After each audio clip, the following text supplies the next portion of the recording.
we don't understand the Champions League. I look at the Champions League with such a different perspective because I've been here before.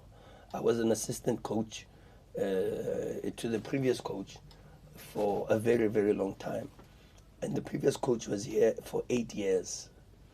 And he had 8 years to try to win the Champions League. And we only won the Champions League once.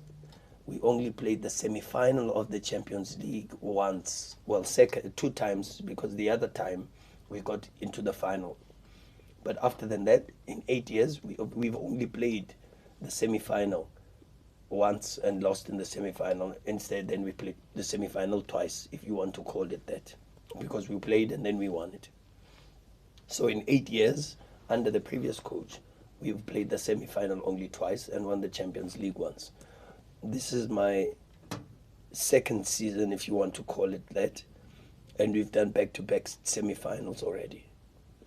And sometimes I have that feeling that people don't appreciate that because of how they perceive their expectations. And you only have to go to a position like Manchester City, for an example, where they lost to a team like Real Madrid and Manchester City with all the investment, with all the players and the profile of the players. Pep has only won the Champions League once in 12 years. It's called the Champions League because it's the League of Champions. It's all the teams that have won trophies in their domestic leagues and competitions. And so, of course, the level is going to be high. And of course, the margin for error is going to be small. You make a mistake in the Champions League, you will suffer.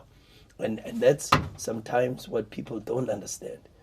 And then if you look at the profile of the last four teams in the Champions League, you look that there's 21 Champions League trophies amongst the last four. There's Al Ahly with 11. There's a Mazembe with 5. And there's an Esperance with 4. And then there's a Mamelodi Sundowns with 1. Now, what gives us the God-given right to think it's going to be just a walk in the park and win the Champions League?